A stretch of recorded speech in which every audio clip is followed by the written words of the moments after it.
Ready? Okay. So, good evening, everyone. This meeting is being called to order at 5:53 p.m. So, thank you all for joining us this evening. Before we start our meeting, we have to establish our roll call. So, I am Arewa Najim Ikua, and I am our chairperson. Carmelita Earls, the nominator. Dr. DeAndre Rudis, Community Engagement. Okay, and so now our next order of business is our approval of remote.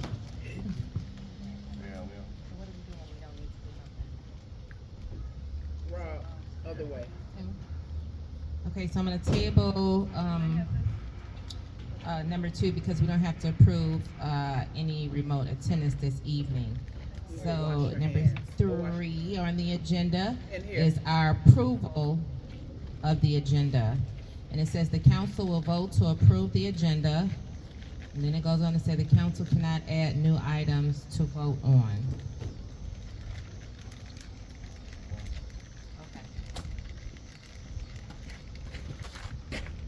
We didn't bring extra minutes. Don't you each have a copy? Yeah, but we usually have We'll pick about. stuff up after. So no. I asked him That's to fine. say it, he didn't tell me that, sorry. Do you wanna? No want me worries, to no take a- worries. You want me to take one of them and then we can pass it around? No, it's okay. Okay. I mean, we're gonna read it out loud anyway. Okay.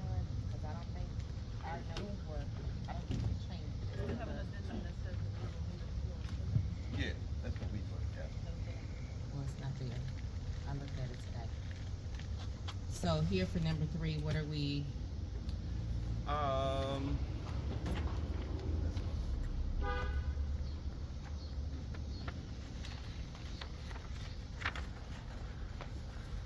Councilor Earls, let me put on the record that it says, when you were just speaking about there should not be anything put on the agenda to be voted upon, I ask that we revisit our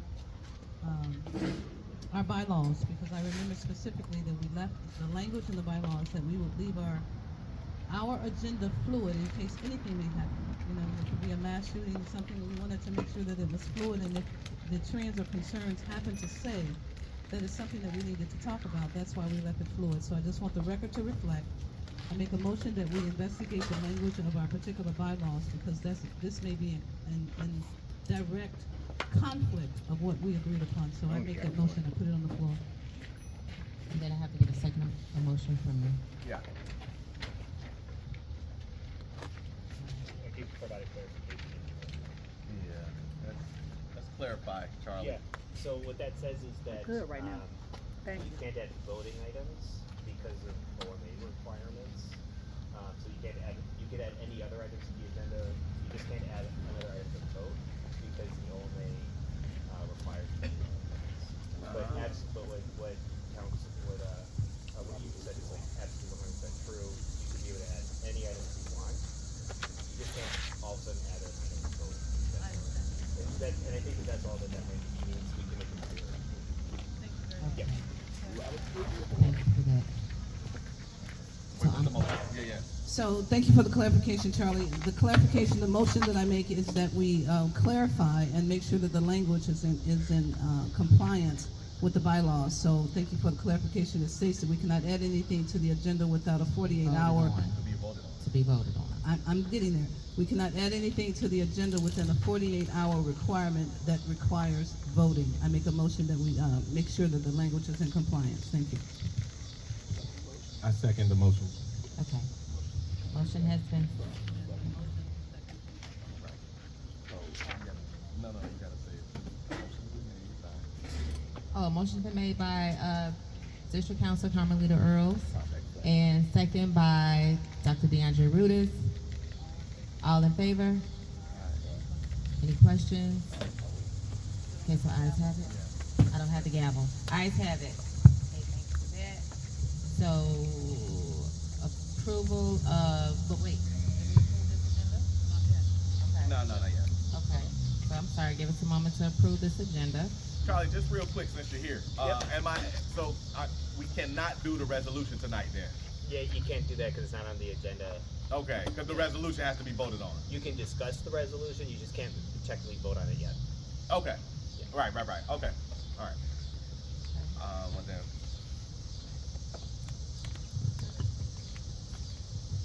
So I make a motion to accept today's agenda. Do I have a second? Okay, Dr. DeAndre Rudis made the motion, and it was seconded by Carmelita Earls. Ayes. All in favor? Aye, ayes have it. I'm sorry, y'all, I'm still learning the chairperson. Carmelita and I switched roles. I was the nominator, and so, because we didn't do a workshop or a session on Robert's rules, I'm trying to learn. I just learned all of that being blocked off president Yeah. and the bylaws. Robert Rules of Order. Okay, so we have number 4 here, and it's a approval of past minutes. I'm gonna ask Carmelita, will you mind reading our last minutes for us, please?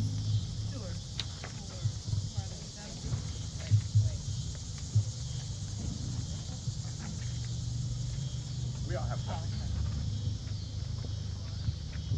Absolutely. 15th District meeting, our particular meeting was held on July 16, 2026. We'll correct that extra digit there. At 5:30, it was located at the Rudis Center at 5044 West Madison, and we also had an in-person availability with a Zoom supplement. The meeting was called to order at 5:47. Roll call was conducted, and a quorum, all of us were present, so we were in compliance. We did our particular remote attendance was not necessary. The agenda itself was approved. We also reviewed the minutes of June 18th, which is the regular meeting. Motion to approve was by Councilor Rudis and second by Carmelita Earls. And there was no public comment. However, we did have our new commander, Commander Fraction, was present, and so was her CAPS sergeant and quite a few others, and they gave us a lot of information in regards to the concerns and trends that was happening in the 15th district. One specifically is the fact that they were recommending that we go back to the basics, which was with the car, with the cars being stolen, that we use the old club, because although the smart criminals, should I say, they have what's called the automatic module where they can go and walk on your particular car and get the actual code. That's how your car is being opened, your car is being started, but they cannot move it if you put the club back on it. So they also stated that on the 5,000 block of Gladys, a discussion was concerned, a long-running concerns about the members in the community who is actually part of the problem and not the solution. So that was something that was spoke about, specific housing associated with CHA housing and the rules, reoccurring trouble involving the resident's son itself and the mother who does not live there. Several responses were stepped up, meaning the positive loitering, smoke out activities. What does that mean? It simply means that you can identify a problem, contact us, and we can come and actually occupy that space and have them move on along. So that was something that was done. Door knocking and DCOs, which is the district commander officers, coordination officers and counselors planned for the second week, meaning that they were going out there with resources for whoever was interested in them. And the CHA representative was sought third week, ideally at a council meeting in the area so they could speak directly to CHA. If you have some people that you have an investment, you have $200,000-300,000 home, you have some people with low income that want to be basically jeopardizing your interest and your particular investment. You know, you let CTA know, listen, we want everyone to have housing, but not at my expense. So the speaker stated that speaker was from Steve Robinson, the Northwest Austin Council down the street, about bringing grills and helping the positive loitering event.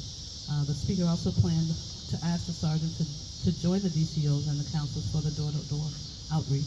The group discussed the difficulties of getting CHA staff to attend these community meetings and the importance of preserving the work with CHA rather than damaging it. Sergeant Munoz is explained that there have been dealings with the house for 2 years. It's an ongoing problem, and they're not going to give up. He stressed that the mother is not the problem and that she says she's not trying to blame her since she works 2 jobs. The issue is primarily the offspring. It was also noted that there was a trespassing affidavit and would prefer to catch the son on the property if possible. If you can't catch him in the act, then that means if you can't get him there, then that means that particular building cannot be associated with it. Sergeant Munoz also stated that he would bring a big folder of documentation to show that their efforts has been ongoing with their full history. Reports from the council are as follows. The proposal for evaluating the EISI outcomes in 2027.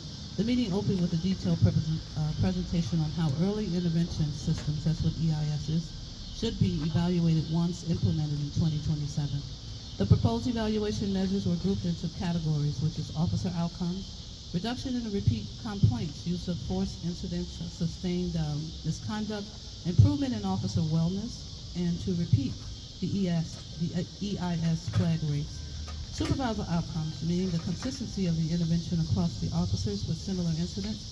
Supervisor compliance and timeliness of the intervention. Organizational outcomes, such as this one, a very nice garden, by the way.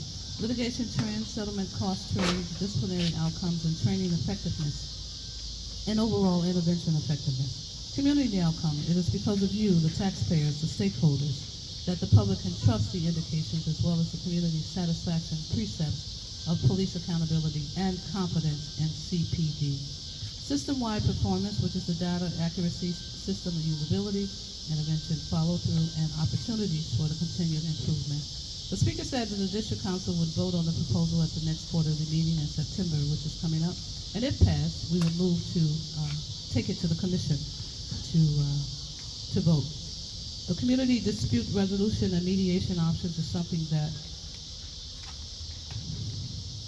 the group discussed of possible outcomes and alternatives for the neighborhood conflict resolution, including a mediation style program. Sergeant Brown, who is the CAPS sergeant for 15, referenced existing city services and resources, specifically the Center for Conflict Resolution. A lot of people in the audience did not even know that that existed, meaning that you can contact the city and then they can do something that is not punitive, that is not criminal, that does not mean that they get a mark on the record, but you can come and have that particular conflict of resolution with the restorative justice concept, whereas you can sit down with someone in the middle to allow those situations to be mediated. It was noted that the services can be used through official city channels and may help everyday disputes. A concern was raised that people in the community may not want to go downtown for mediation or conflict of resolution, but that some residents prefer to just stay within the neighborhood. The group clarified that the process can be virtual and that all parties must agree to participate.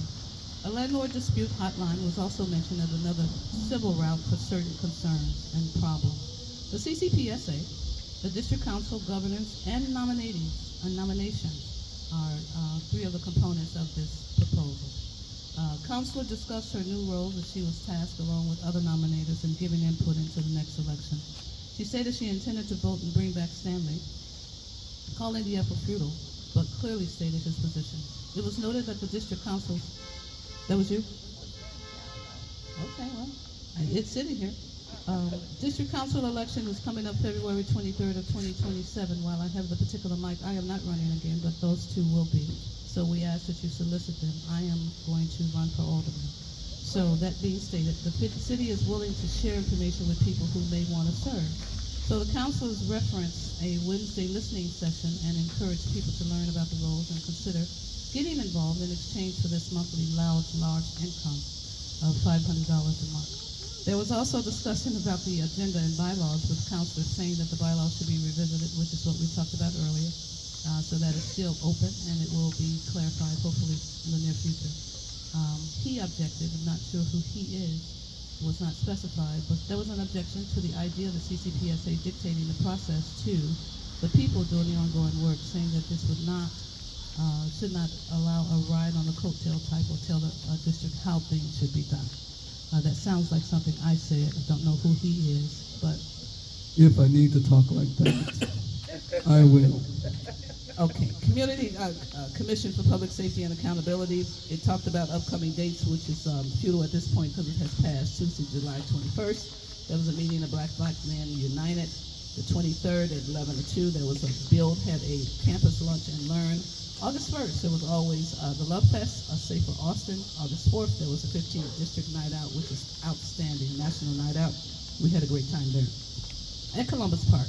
And G2 said the National Night Out would be passing out 600 backpacks, things of that nature. It was phenomenal, trust me when I tell you.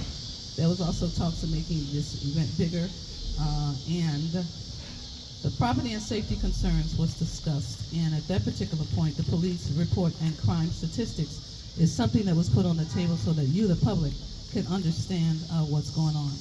Last but not least, Commander Fraction expressed concern that concerning a new superintendent during this time of the mayoral period could make candidates worry about job security, since Chicago candidates often consider who supports them and which administration may actually align them. Palante, who is one of the city, what's the position? Community commissioners, agreed the timing wasn't ideal. The conversation then shifted to community representation, asking how the commission would ensure residential votes being heard.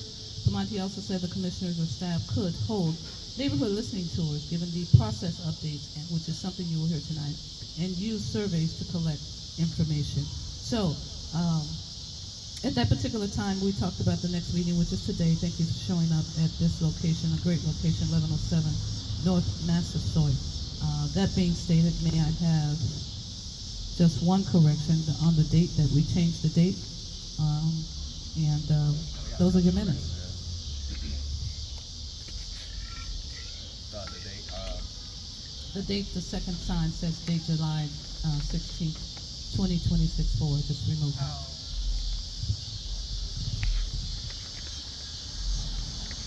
So as I was reading this along with you, I noticed that there were quite a few errors. Sergeant Munoz was not present at our meeting, and he is not a sergeant.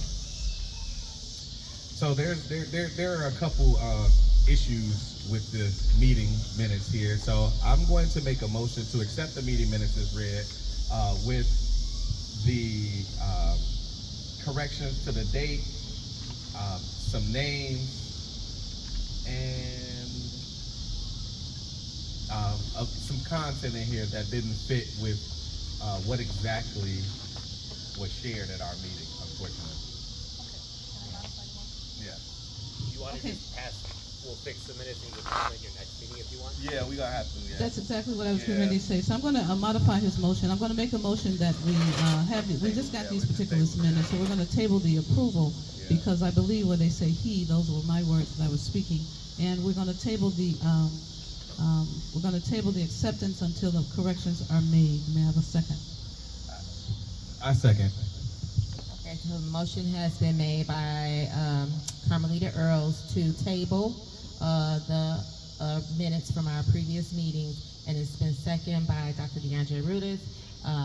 And I still have to ask for all ayes. All in favor? All in favor? All Okay, opposed? so it has been Any opposed? Yeah.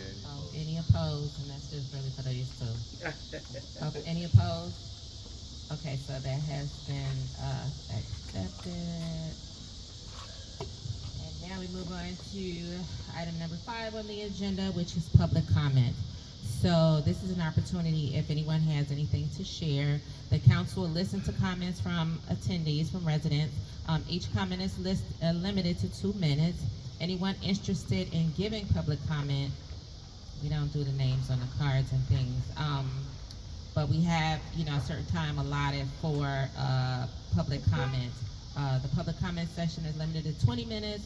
If the number of interested speakers exceeds the time dedicated to public comment, speakers will be selected by random drawing, which again, we don't typically do because, so few people that, most of the time we have opportunity to speak that people can. So this is for you, the community members.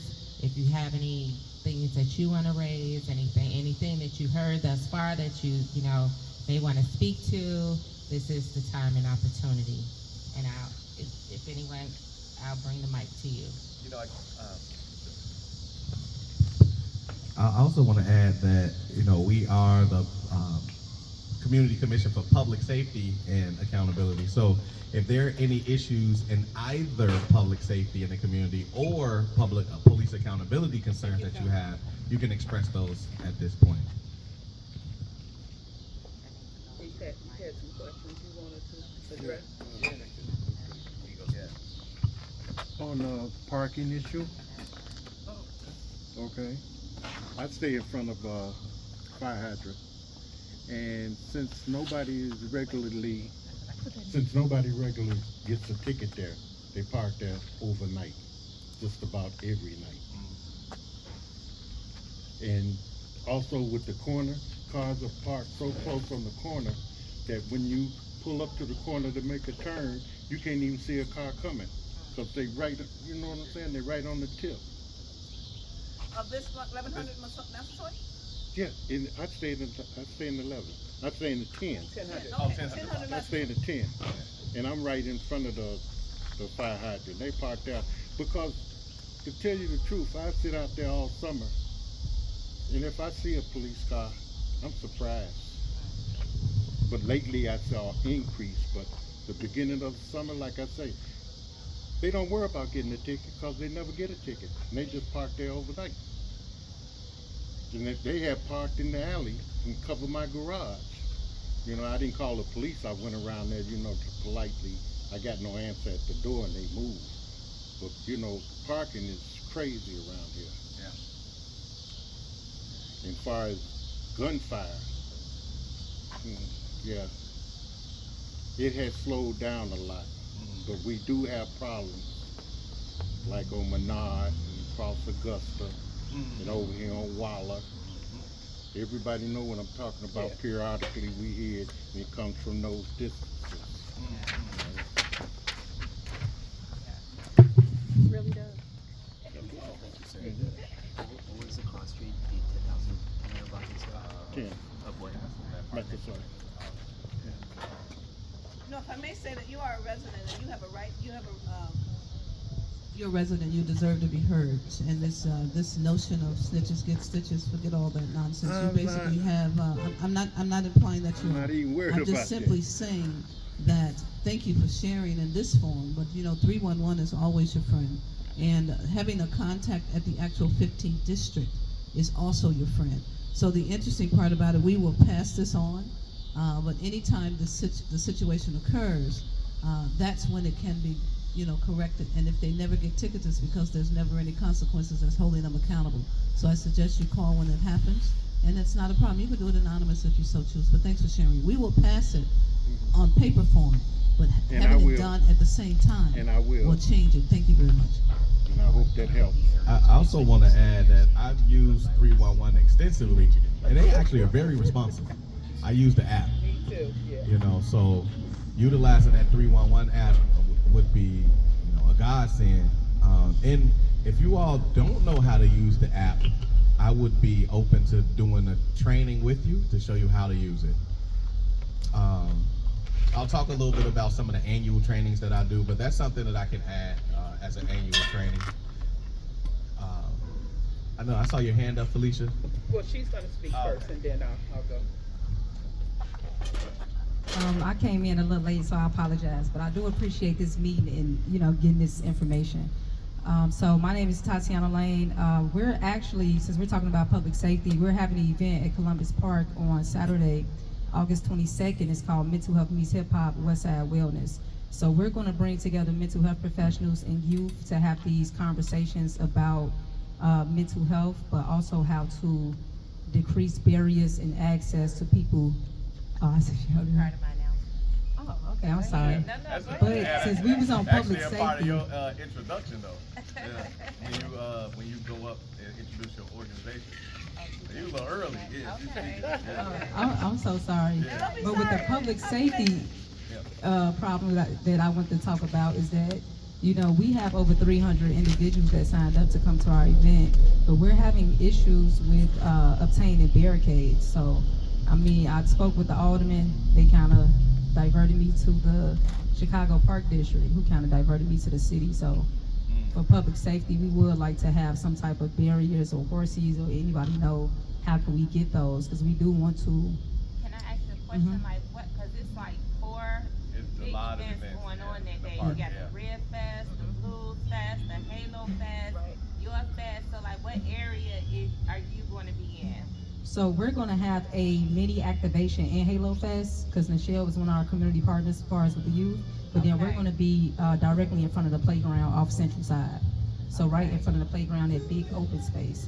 Okay.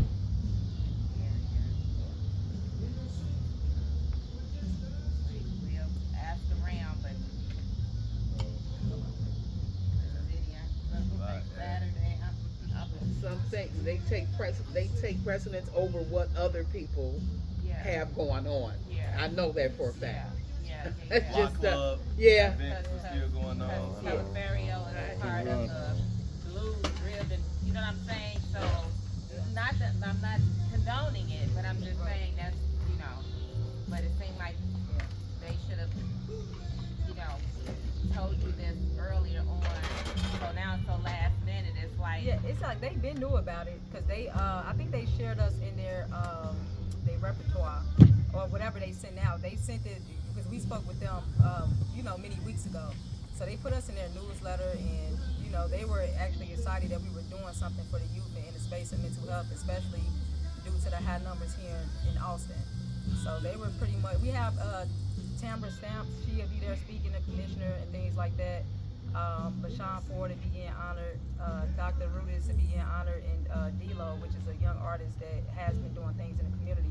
So we have a pretty good people that's in alignment with it, but it's just those horses, I guess they call them horses or barricades we've been having an issue with obtaining. Yeah. Well, I do know we do have Bernardo Gomez, who is with the Mayor's Office of Community Safety. So I could introduce you to him tomorrow. Like, they're normally good for like helping get chairs, tables, porta potties, hand washing stations. I've never inquired about, you know, barriers, but with him working with the mayor's office, he may be a better connection. Okay. So I will introduce you all first thing in the morning. I'm gonna give you my phone number too, so you can text me in case I get to work in.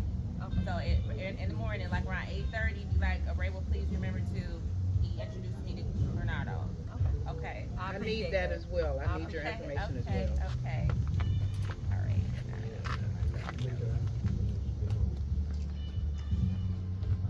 My name is Felicia Salibo, and I am the proprietor of this Safe Space Vacant Lot, and I'm also the president of Inner City Challenge Chicago, which is my nonprofit organization that is dedicated to helping people on the West Side and abroad with resources and just creating safe spaces and stuff like that around the city of Chicago.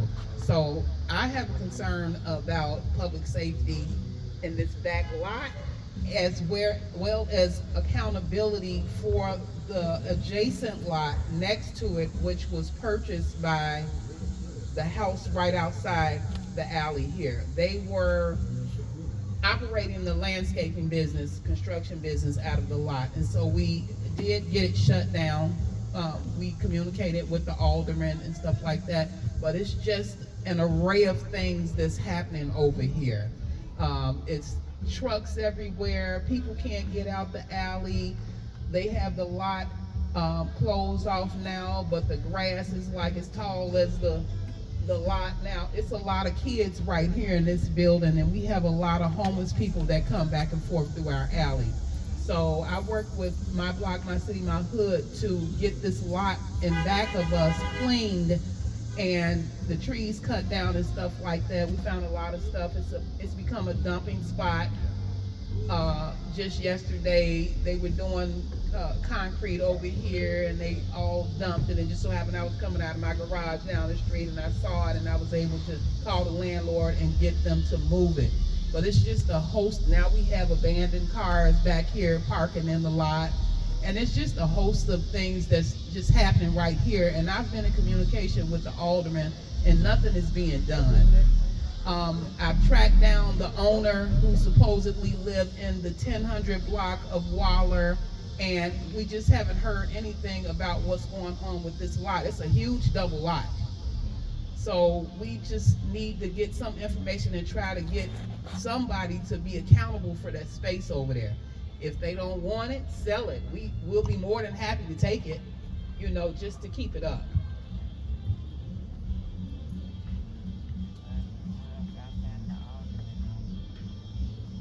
Televera? Yes. Yeah, it's not fair, yeah.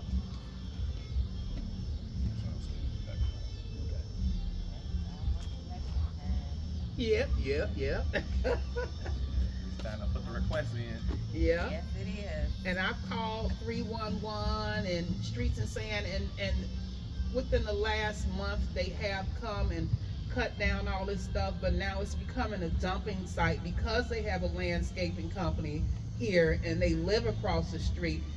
I can drive down an alley and I see the fence cut down. Now I see all the tree stumps thrown in there. You know, it's just, you know, it's an eyesore. Okay. And if you don't stay on it, then it'll be, you know, it'll be terrible. It's a road problem. Yeah.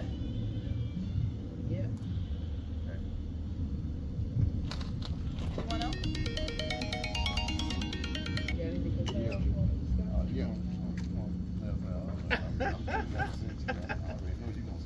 Yeah.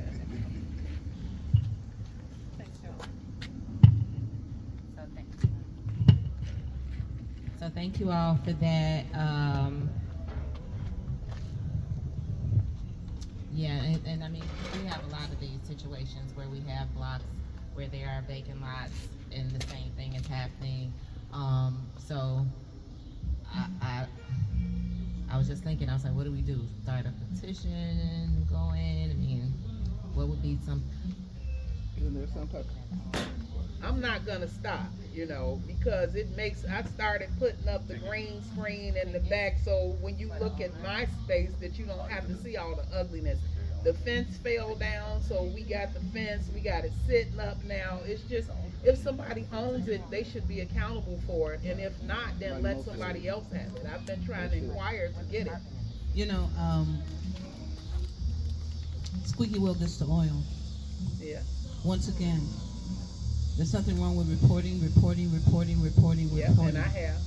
And they will get fined. And they did, When they yeah. have to continue to pay those particular fines, they will change their behavior or they will keep getting fined. We don't want somebody or someone's child or whatever to be found in that particular lot or something to happen as a crime haven, things of that nature. Especially when you put the the city on public notice. You simply say things like safety habits, things of that nature that's documented, especially with the 311 system. Yeah. Because documentation beats conversation. Yeah. You can say whatever you want over the phone. We all have some colleagues that may not be as committed as we are in various domains of our jobs. You know, that they be like, yeah, okay, yes, Mrs. Rice, yes, Mrs. Rice, and then all of a sudden it's filed in the garbage can. Yeah. But when you do it and document it on the computer, Yes. you now have a fingerprint. And if, God forbid, but if something does happen, now the city is also liable, not just the owner. So I continue to encourage you to be resilient and just keep talking. It's also an election year. So the interesting part about it, if they see Felicia coming in the door, darkening that door on North Avenue all this time, All the it simply time. means they be like, oh, Lord Jesus, especially with the reach that you have. Yes. You have tentacles and people listen to you. I Yes. just heard the young man say it. I'm here to represent you. So therefore, each one teach one or each one support one, everyone is supported. Let them know that, you know what, this link is tough. This Yes. link is strong, and we're gonna word of mouth either keep you in or get you out. Right. That's all you Right. That part. So do you, but I was about to ask, have you been going to his monthly meetings? I went to a couple of them, but I actually go to the office and communicate with them. Yeah. I'm there almost every other day because of stuff that's happening over here. Okay. You know, it's a lot of stuff that's happening over here. Yeah. You know what I'm saying? You have people coming and going that are moving in. Like, we have a pretty good block. We keep it clean. You know, it's a lot. Okay. Okay. So I'm gonna continue. Okay. You know, I'm vested. I'm here. I have a question. You know. And suggestion. In some cities where I've lived, when things like that happen, they would tell the owner, give him so much time. If he doesn't fit it, they put it on like a open bid, a closed bid. So contractors would come around and cut the lot, and then they would bill the person for whatever was wrong with the lot. So I see that a lot of times in our neighborhoods here, where all of these lots are grown up, weeds everywhere. So I don't know what the format should be, but if you get it cleaned up, and then whatever the closed bid was, that's what the owner has to pay. it will clean up the neighborhood, keep the weeds and everything down. So that's, yeah, they do that in a lot of cities. Oh, that's a great pitch. Next time she goes on North Avenue, maybe there's something that can be Yeah, put. they do. Yeah, they would. I got a couple of But I- contracts for them to go yeah. clean up lots and stuff Yeah, like that. and it's a closed bid through the city, and contractors will go around and bid on the lot, what they will clean it up for. And then they win the bid, they clean it up, they cut the grass, all the underbrush and everything. And that way, the neighborhood stays clean. But a lot of you cities do that. Look, Pine Bluff, Arkansas. I mean, as soon as I bought this, I got a notice, you know, I better cut it. Man, listen. And I better fence it. Yeah. So I don't understand what's going on over here, because they say that someone actually owns it. Yeah. And here's what I'm thinking, because we do have, actually Officer Munoz, he does trouble housing. But I'm gonna ask the fire department, then who does trouble lots, because Yes. it is still a public Yes. safety Right. hazard. Yes, Like, exactly. right, if you complain to him about a housing issue, he's gonna come out and do their due diligence. But do we have someone looking at vacant lots? Right. Because it could become a bigger, a barrier as an empty building when it Yes. comes to safety, Yes. right? So I'm gonna ask the department, like, who handles the lot issues in I our community? appreciate it. Yes, I'm gonna find out for you. Something with the DeAndre city, had though. your information, right? That's something with the city, Okay. that's my job, doing Okay. the same thing. We got a lot of apartment You buildings. cut 'em and down. It's like, Yeah. on a lot of us, on a lot of properties, they got vacant lots where people putting up tents, homeless people out there and all that, but the city deals with that. Yeah. City should clean it up. Well, the police department is the city, so we're gonna ask some questions. That's what we're here for. To hold them accountable for what they do and for what they don't do. And guess what? If this isn't anything that they're thinking about, this is our duty to bring it to their attention, to say maybe this is something that you all should start considering. Because I'm sure you're getting calls for it, right? Then who is gonna be the responsible party to connect with the community, the block club leader, or whomever, to try to get some resolution? Because after you didn't went to everybody, it's like, and nothing changes, then what, you know? That's all. So- And I'm the That's block all over the club west side. leader over here, and it just seems like as soon as I complained about that, somebody called the streets and sand on me about this lot, Okay, about the grass not being cut, and I'm like, what? okay. So somebody being petty. Yeah, somebody's being petty. Okay, well, thank you all so much for that. 1, 2, 3, 4, 5, 6.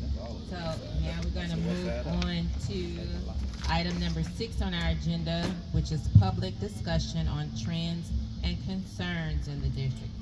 And the council facilitated discussion with the room on the most prevalent, trends and concerns in the district, share their own observations from community engagement, and record a summary for the minutes. So, DeAndre, did you have something to bring up? Is this what we want to talk about, Waller, and what's happening over there? No? Well, what's this part? What's happening on Walton? Oh, they doing No, we can do that, when we do the report from the police district. So, Lawler, I'm sorry. Lawler. I was saying Waller, I meant Lawler. So this particular section is that you have, a little similar to your public complaints, if you will, but it also is broader in that if there are things that you are hearing or seeing across the district that you would like to speak on, right? So one of the things that we've brought up consistently in several meetings has been traffic safety issues. Whether it's pedestrian safety, cars are flying. I live on Madison Street, cars treated like a dragway. Yeah.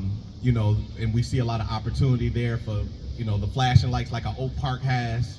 You know, there's also the issue of people that are riding scooters and bikes and everything else on sidewalks, right? So pedestrian safety has become such a trend. Obviously, one of the biggest trends that the city faces today is teen trends. And even just large scale gatherings that have nothing to do with teens, you know? And so these are things that are constantly happening. In fact, the situation on Lawler, which is a viral video that you can see if you were on Facebook, was a large gathering of folks, and then shots rang out, and you know, fights broke out and the like. and Lawler Ferdinand. Yeah. Yep. Terrible. And similar, something happened at Little Jack Park. That was similar. Recently, yeah. Recently, Last week, yep. yeah. And even when we talked about the 5,000 block of Gladys, there's been large scale gatherings from 10 a.m. to, 10 p.m. to 6 a.m. in the morning, right? And so those are what's happening right now and trending across the district. You know, and then obviously we talked a little bit about car thefts, right? And so now folks are getting more sophisticated with technology and being able to, steal your car with different remote controllers and things like that. Prior to that, it used to be the catalytic converters were a big theft item, and now it's your whole car because now they, have programmable remotes, right? And so those are the things that we say when we're talking about trends and concerns, right? Like, what are the things that you might be hearing or seeing or have conversations with others about that are not just in this specific area, it could just be district-wide, right? So I just gave a whole litany of them that are actually happening right now that are concerned. So any others that I didn't mention? Because I work for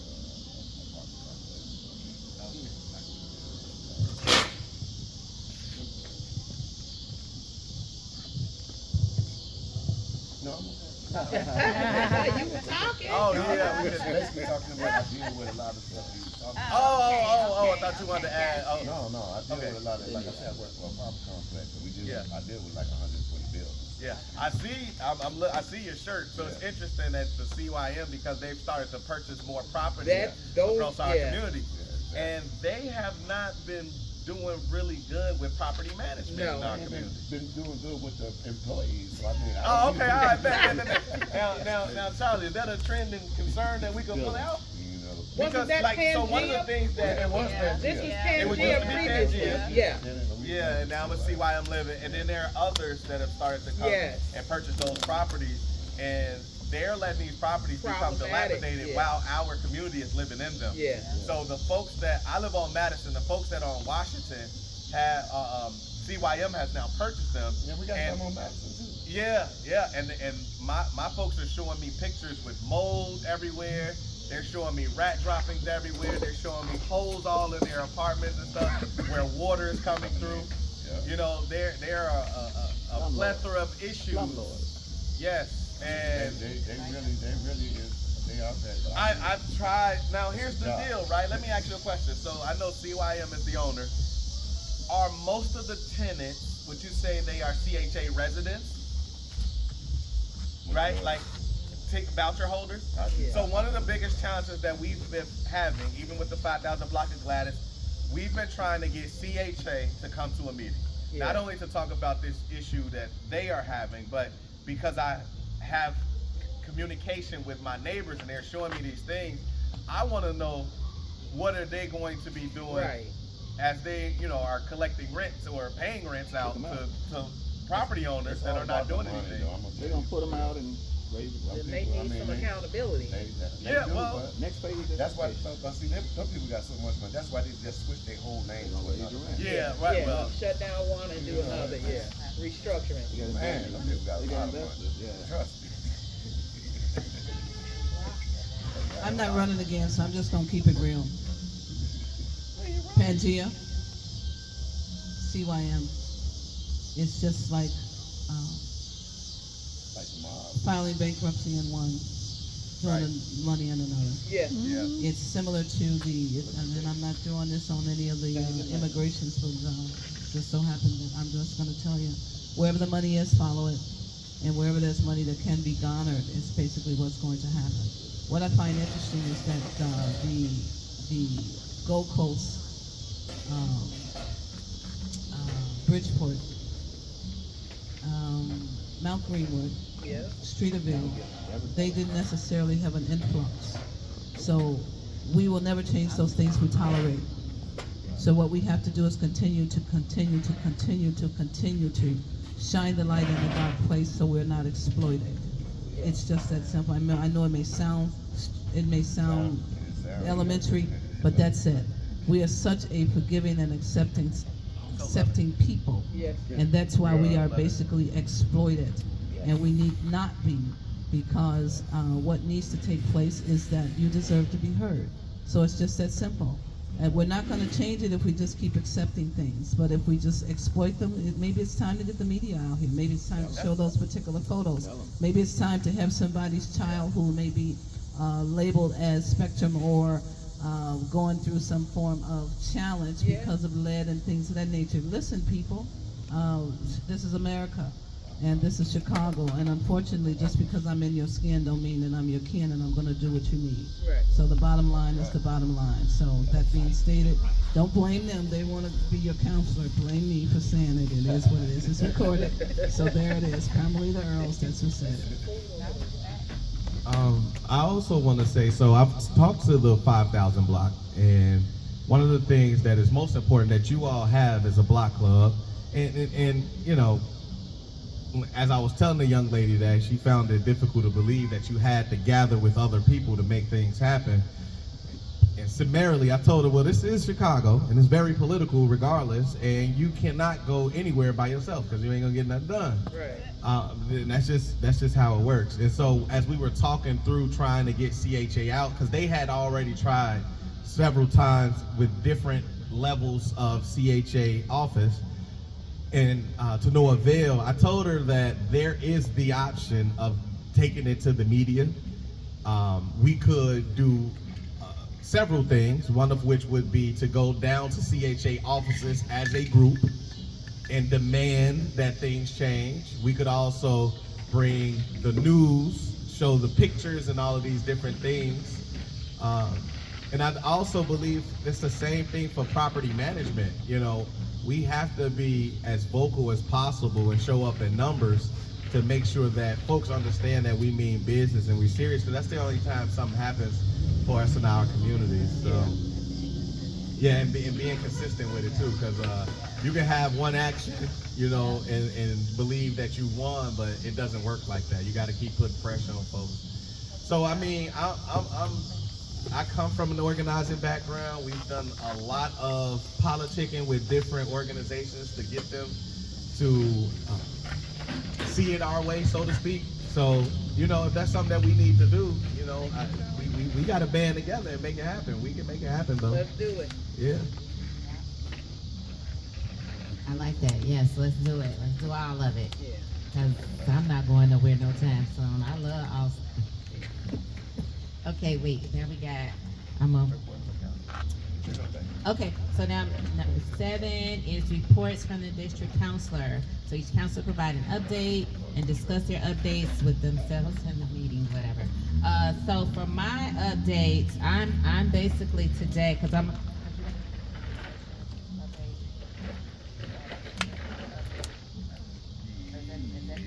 Okay, so I'm really just sharing information, and unfortunately, I can't make a gazillion copies, but you're welcome to pass around and take a picture. So I'm just highlighting some things that are coming up in the community. And this was in response to the incident that happened over here on Lawler. So we have, you all are familiar with our 15th District Faith Base. Okay, so they are doing a community mobilization on tomorrow, Friday, August 21st, from 5 to 7 p.m. at 445 North Lawler. And that is in response, and they do two things. They do a proactive and a reactive. So the proactive, it just may be something low level happening that just need a presence, right? They come in with food and music and resources, but then the reactive is when something has happened and they feel the need to show up. And so they always asking community members, block club leaders, religious leaders, organizations, businesses, they really are putting out a call for us to show up and love on the community and pray for the people that have been there and have been impacted. Because that's that's the part I think we don't really think about, or not we, but whoever is having all of these, you know, things come up, they're not thinking about the residents. They're not thinking about the seniors. They're not thinking about the children. They're not thinking about the impact that they had, your vandalism, or they tearing their cars up, and they're not thinking about that. And how do we get them? I don't know, because even here tomorrow, most of the ones that were probably out there, they don't even live on that block. You know, Pretty they much. come to that block and bring all that drama and mayhem with them. So that's going to be tomorrow, Friday, August 21st from 5 to 7. And then on Saturday, I'm just saying, on the 22nd, we have the 12th annual Blues Fest, Columbus Park Reflectory, from 3 until 7:30 p.m. It is also the same day as the Mental Health Meets Hip Hop, from 4 to 8 in Columbus Park. And then we also, on the same day in Columbus Park, we have the Halo Fest. This is a youth music festival, lighting the future through music, culture, and community, August 22nd, 12 to 5 in Columbus Park. And it is also the Austin Rib Fest, food, music, community in Columbus Park, from 11 o'clock to 7 p.m. So all that's happening in Columbus Park on Saturday. But there's also the Gale Woodstock on Saturday on Bloomingdale and Sayre Avenue from 12 until 9 p.m. They got DJs, fuse bands, salsa band. I think they're gonna have food and everything out there as well. So even though they don't always claim to be in Austin, we still gonna show them some love over there. I call it our suburb of Austin. That's Galewood, yeah. And then on Saturday, August 29th, there's gonna be West Side Conversations at the Living Studio, from 1 o'clock to 3 p.m. at the Austin Library. And then on Saturday, August 29th, there's a Community Champions Picnic in Moore Park, 5085 West Adams Street. So they're doing a basketball tournament for youth 16 and under. They have live band and free food and vendors. Oh, but it says the community picnic starts at 4 o'clock p.m. And those are all of the, those are the only updates that I have at this moment. So. All right, so again, I'm Dr. DeAndre Rudis. I'm our community engagement for the group, essentially the liaison for communication between the police department and the community, / the first person you'd probably reach out to if you had a public safety or police accountability concern. And I help walk you through the process of connecting with COPA and the other bodies that you might need support and help with. Beyond that, one of the things that I do for our group is do monthly newsletters. So I did put a packet on each of you all's door from Chicago Avenue to Division. So you probably got one of our latest newsletters from last month when we had the new sergeant as well as commander present. But either way, on that newsletter, you will find a public safety survey as well as a contact us QR codes. The survey we put in place since we started when we were elected 3.5 years ago. So we just really wanted to see over time if our presence helped to impact in a positive way public safety and police accountability. And then the contact would be coming directly to me if folks had an anonymous, how would you call it, issue that they wanted to share with the council. Typically our meetings have police presence, but they didn't come today. We are working through, now that there's been a number of changes in the department, you know, who should be the representative coming to our meetings. It's supposed to be the commander. We did have her last month, so, and as she's getting acclimated to the district, you know, we give her a little grace. So hopefully we can have her next month or somebody else in her stead. But either way, since they're not present, and even if they were, if somebody wanted to contact us, they could here. The other thing that I wanted to bring up was the early intervention system. So we read about that in the meeting minutes earlier, and I also had that in the packet. And I wanted to clarify exactly what that is. So the city of Chicago will be moving to an early,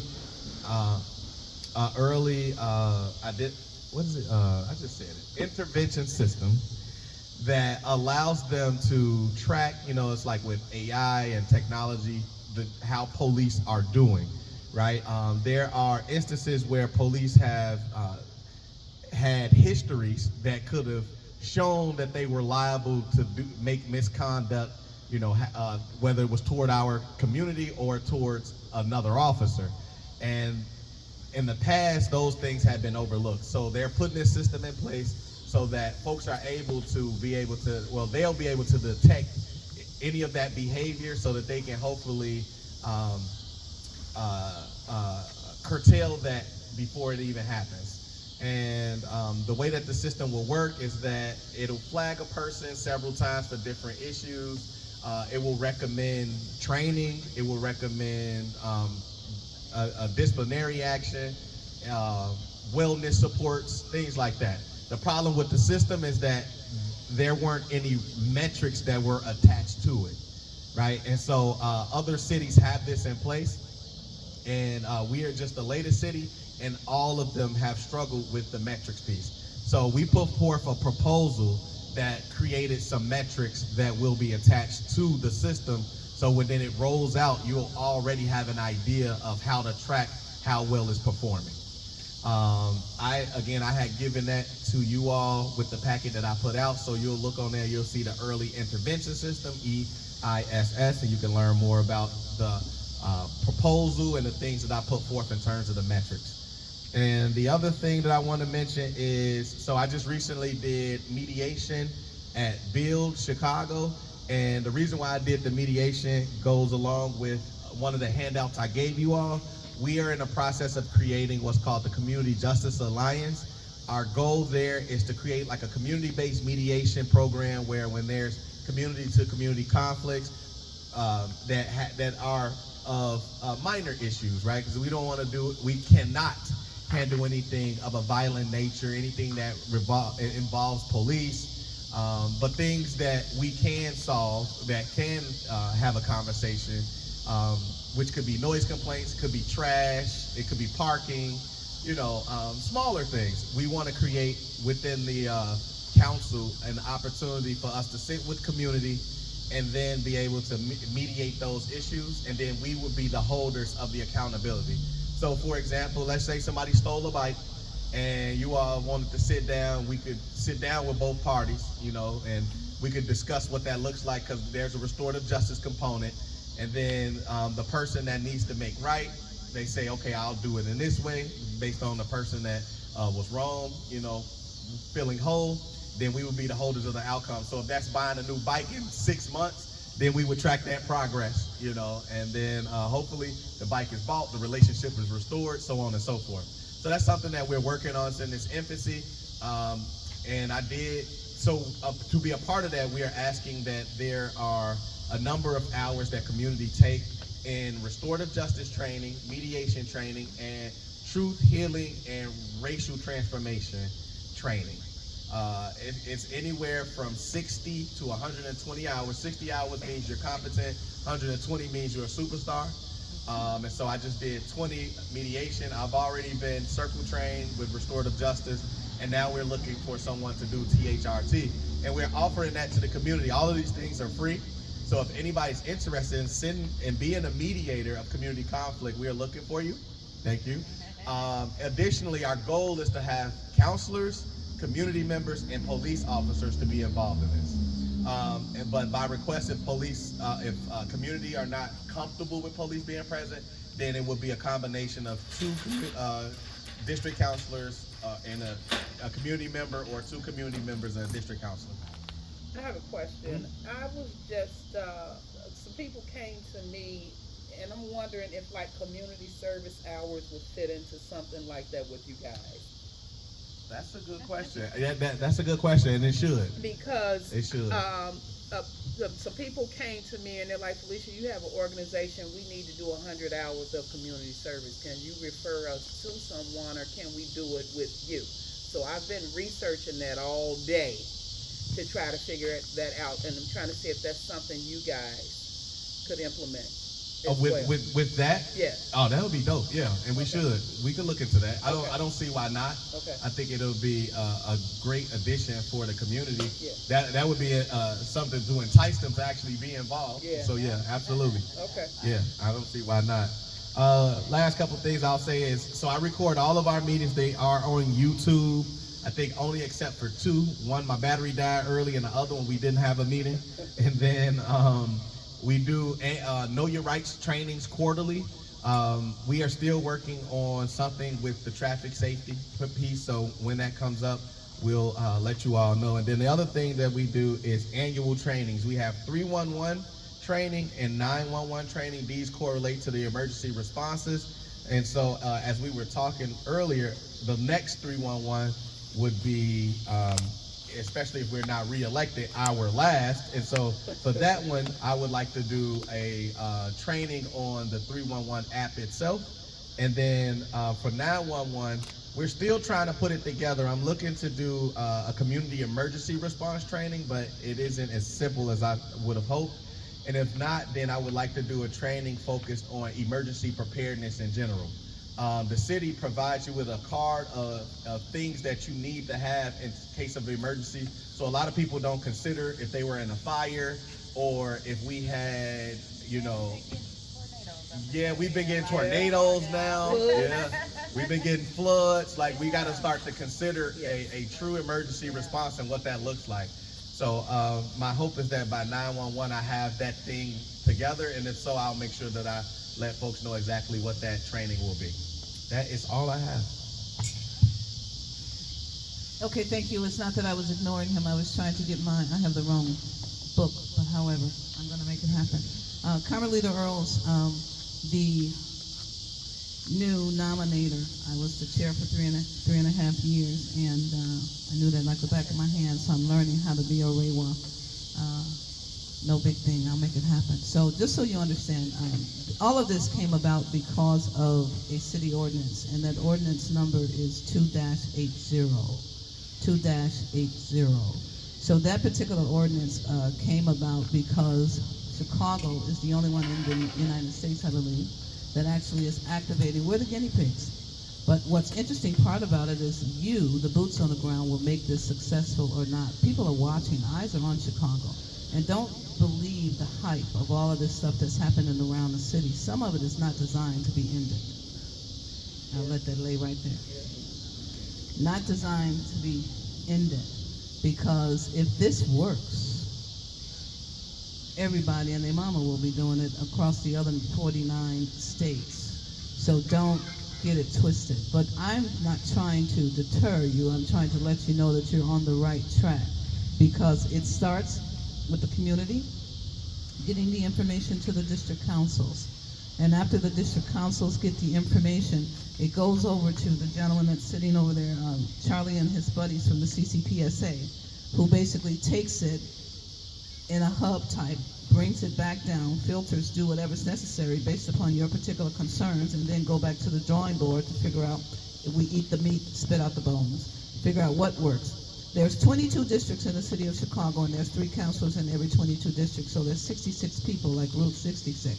So this is the 3 representatives that are basically elected, and then we hear, as we're doing here, what your concerns are, figure out how we can use our institutional knowledge and skill sets to do whatever's necessary. Last night I was actually at New Zion City, which is 445, actually it's 5015, West Ferdinand and Lawler. I was there, and Pastor Mike Mack and others were there teaching the mobilization concept.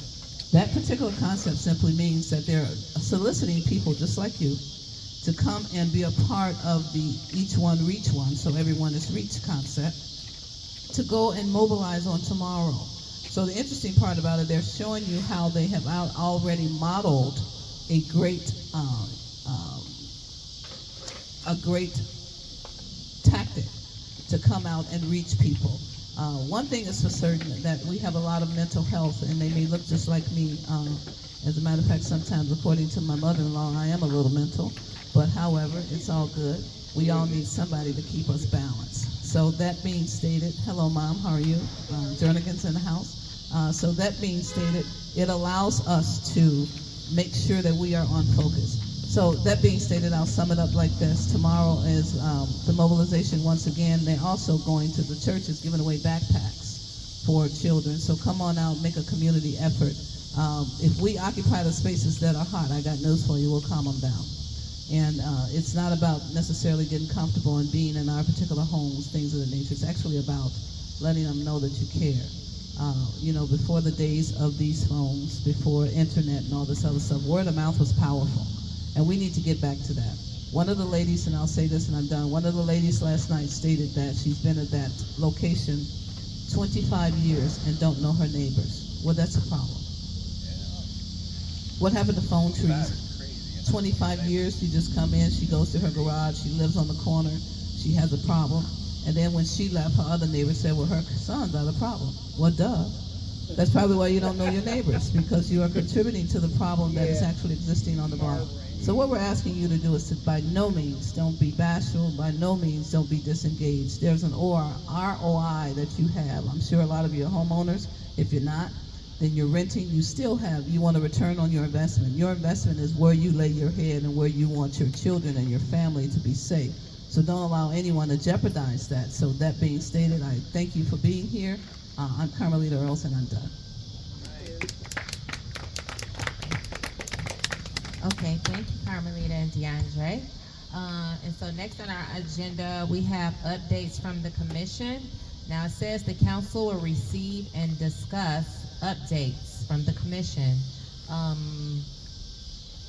So what I'm gonna do is I'm gonna list out the two upcoming special, well, one is a special, I think one is, okay. So the community commission special meeting, and this is the listening, right, Charlie, the listening session. This is where community members can give input on our next superintendent, because the commission is doing a nationwide search. So the next one is on August 25th at 6:30 at John F. Kennedy High School, 6325 West 56th Street. And then the next listening session, I think they're gonna do 5, so that'll be the second one. The third one will be on September 2nd at 6:30 at DePaul College Prep at 3300 North Campbell.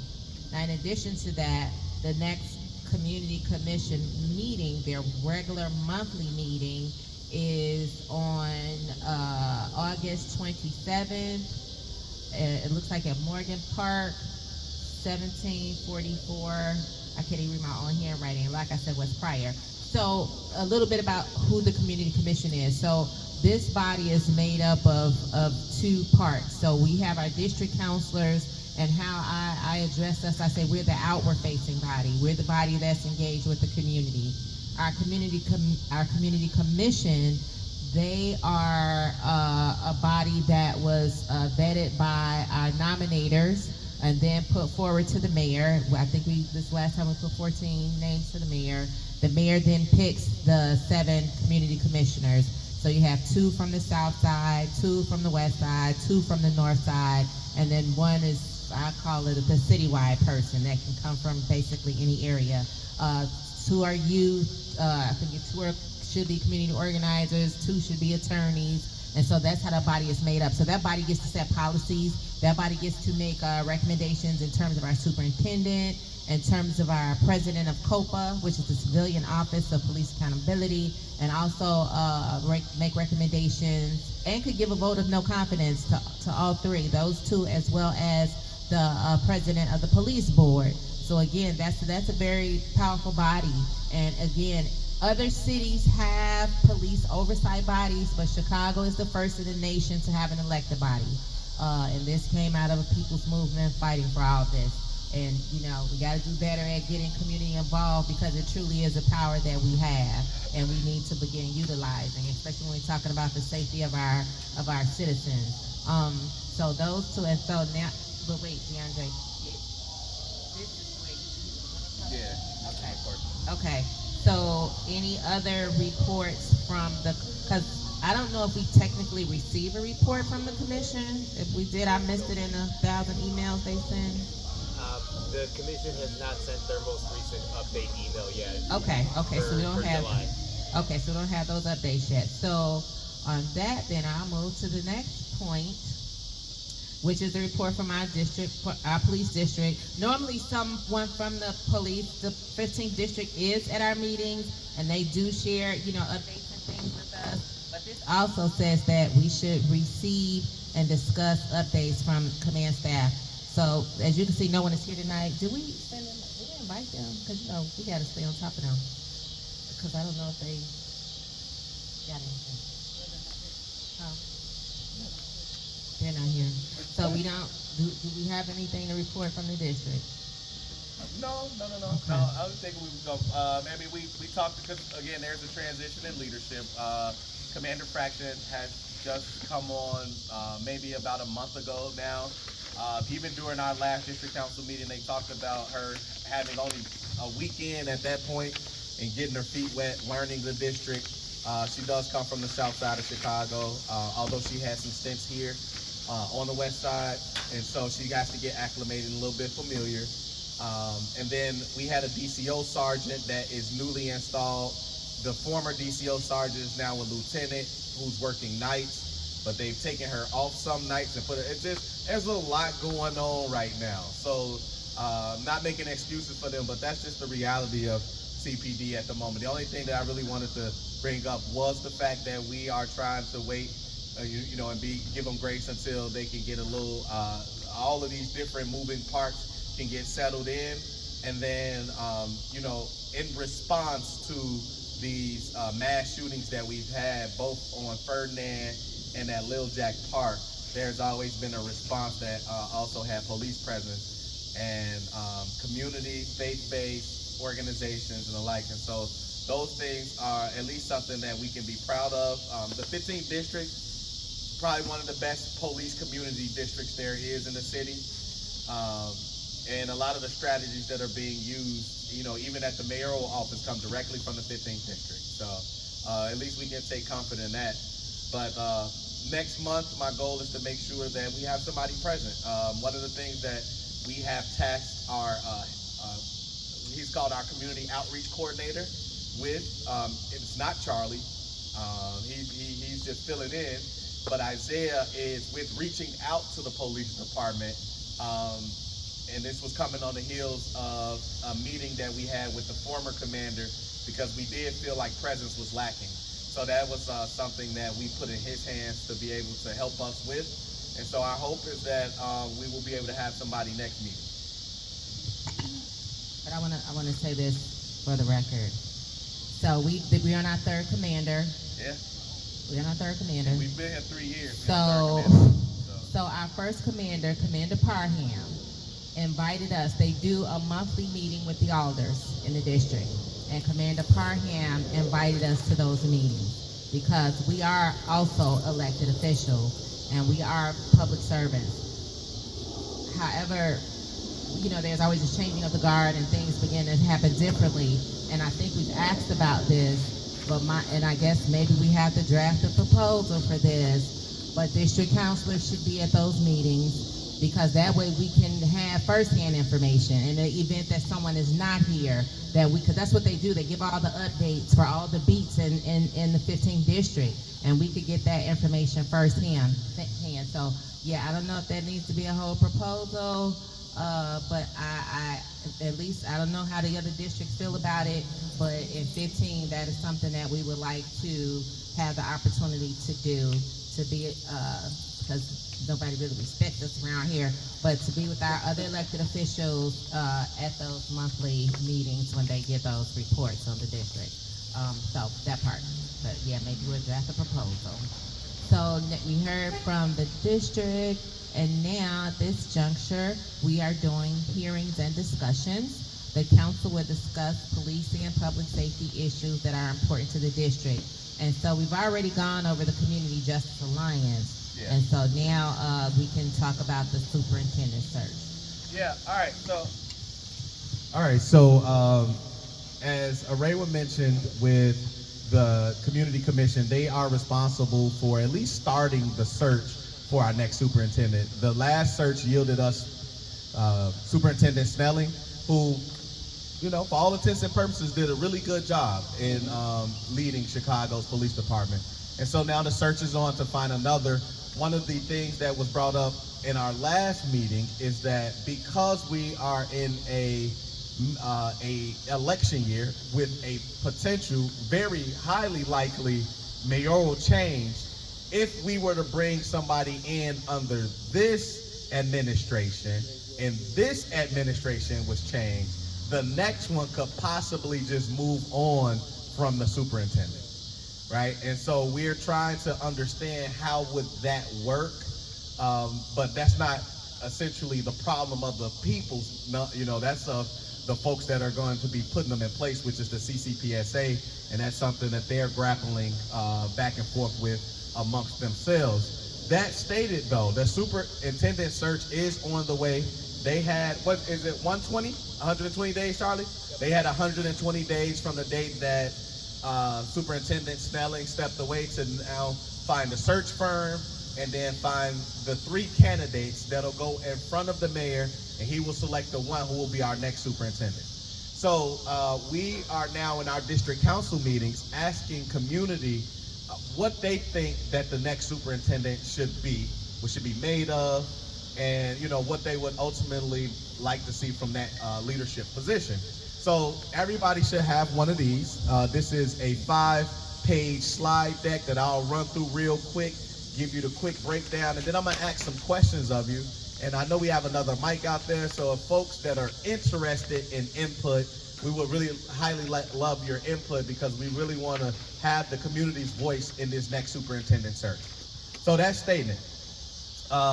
Ordinance requirements. So the commission has 120 days to conduct a search for the superintendent once a vacancy occurs. The search is a nationwide search, and the commission can utilize the services of a search firm, which they are actually looking to do now.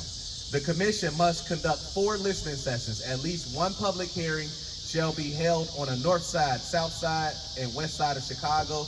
West side has just passed. We did ours at Malcolm X this past week. It was, Monday or Tuesday? Monday. After the commission makes its selection of the 3 candidates to send to the mayor has 30 days to select a candidate or provide the commission a reason in writing for rejecting the candidates that they put forth. The commission will have to provide 3 more names if the mayor rejects the commission's choices. Once the mayor submits a name to city council, the commission must then hold a public hearing where the commission and public can ask the candidate questions. This must happen prior to a vote before the police and fire committee. The police and fire committee, which is led by Alderman Talia Farrow, is the committee that would then put the superintendent in place by vote. After a superintendent is confirmed, the commission must hold 4 listening sessions with the new superintendent. At least 1 public hearing has to be held on the north side, the south side, and west side of Chicago. All right, next. So here are some milestones that you all should be aware of. July 16th, that was the day that the 120-day timeline began. Junior, can I get pamphlet? Oh, yeah. Oh, sorry. Yeah, come on, Charlie. Thank you very much. All right, so July 16th was the day that the 120-day timeline began. August 1st to September 30th is the community engagement period. So this is where the commissioners are now doing their community engagement, their listening tours, as well as district counselors. All of us are doing this in our meetings. August 10th, the application was posted for the superintendent. September 14th, the application will close. In October, they will begin candidate interviews. November 12th, the commission will vote on the candidates and send those names to the mayor. And between November and December, there will be additional city council outreach. Community engagement looks like this. The commission is required to hold those 4 listening sessions I mentioned in the areas that I mentioned. The listening sessions will be informed by the following groups: district councils, the youth, business organizations and economic development groups, affinity groups, immigration rights groups, faith leaders, CVI and violence prevention groups, police accountability organizations, justice-impacted individuals, victims and survivors of crime, and law enforcement themselves. Why your feedback is important is because this superintendent search is a community-driven process. The commission that leads the search comes directly from community as well, because you voted us from the community, and the nominators are the ones that send them up to make this decision. So it's all a community driven process. The commission will receive the feedback in the following ways. They will create the application materials. They will draft the candidate interview questions. They will create a scoring rubric to evaluate the candidate applications and interviews, and they will inform the commission's final decisions on the 3 candidates to send to the mayor. So all of the feedback that you all give allows them to create this robust process by which we can hopefully find the best superintendent. That stated, that is all that I have, but I have 3 questions, and Charlie, we got the mic ready? We would like, that, if you know, some folks like to remain silent, that's fine. But if we could get folks here in the meeting to answer off on some of these questions, that would help this process tremendously. And I'll also add, right before I do these questions, that for those that would just like to keep it close to vest, you can also scan this QR code on the back, and it'll take you directly to where you can answer the questions in the comfort of your own home. Otherwise, I'm gonna go ahead and start these questions. First question, what qualities, characteristics, skills, and or experiences would you like to see in Chicago's next police superintendent?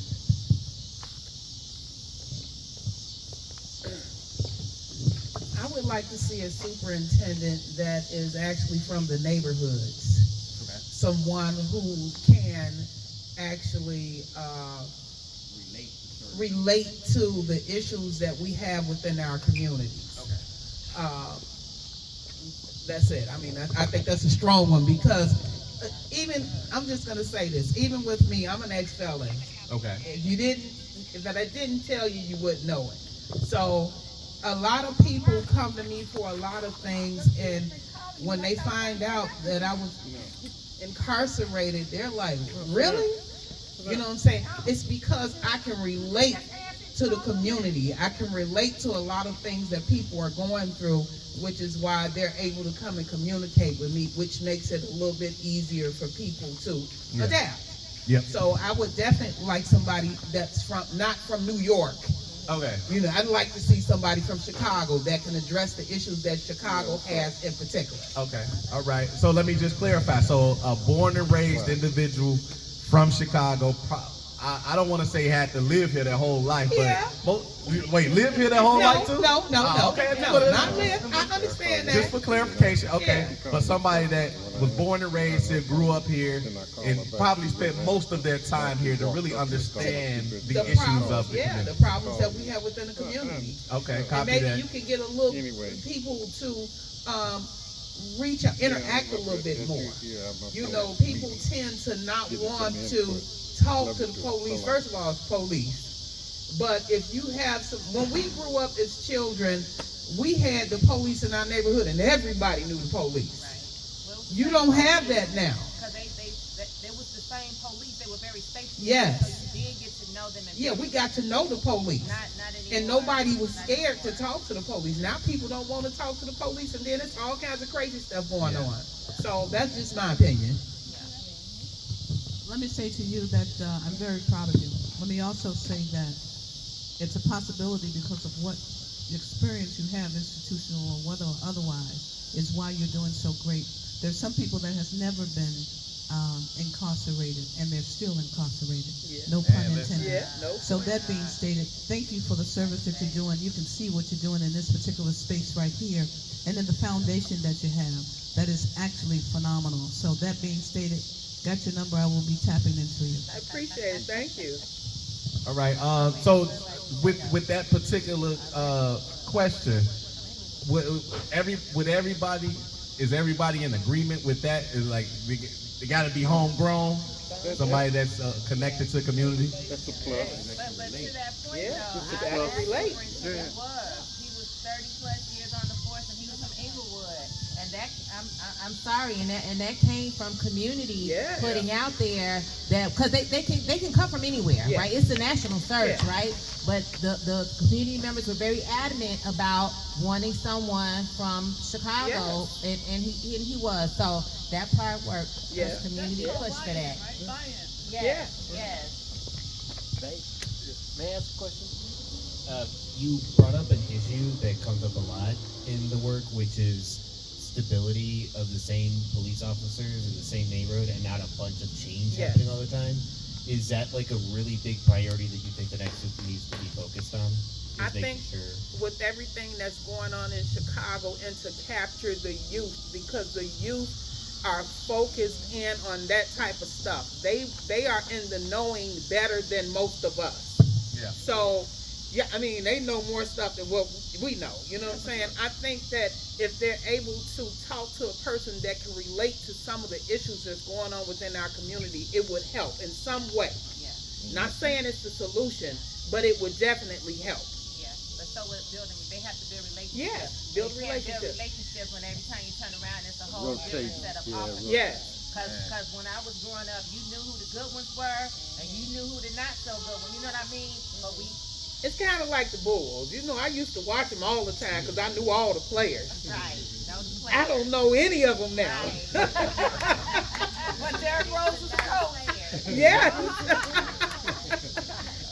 All I know was Scotty, Mike, maybe BJ, and I don't know none of them now. All right. So I'm gonna ask that question one more time. Maybe somebody might have something else they want to add. So, what qualities, characteristics, skills, and/or experiences would you like to see in Chicago's next police superintendent? Any other thoughts there? They say I hit it on the head. Okay, copy that. We're gonna move to the second one. And again, we got the QR code on the back. So, what worked and what didn't work well under the former superintendent?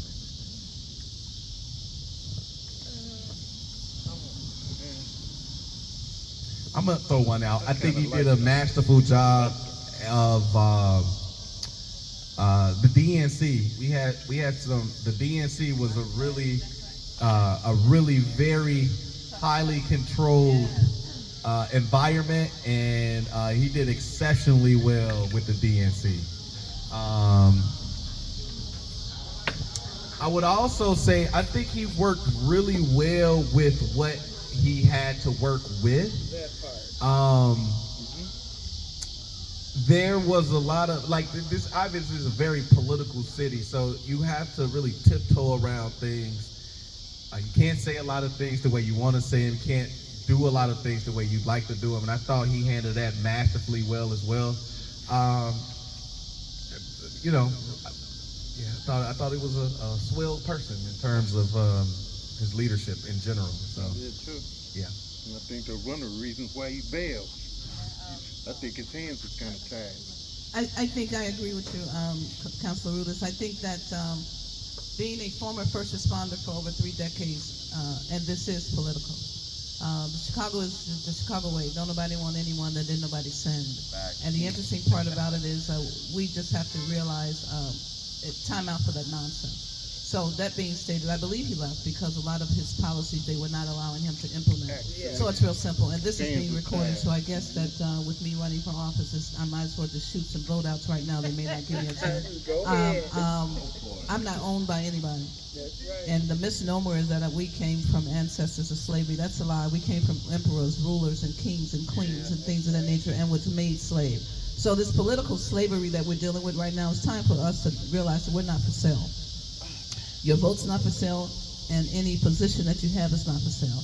I just say that I tell God that He can trust me with His people. I'm going to say what I'm going to say. I'm going to stand 10 toes down on it, and whoever don't vote for me. But it is what it is. You know, if you're ready for a particular chance, I give Snelling a round of applause because this man went up through the ranks. You don't get to be superintendent by being well liked. Right.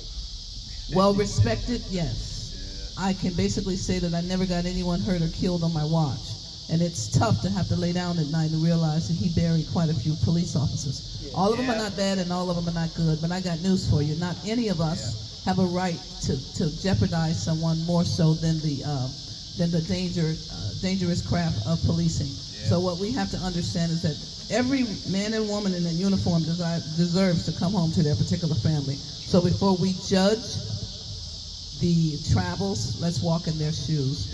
And whoever the superintendent is going to be, let's make sure that they have the administrative toughness to tell the fifth floor, with all due respect, Mom, go to hell. I receive it. So did anyone else have anything to say what worked well.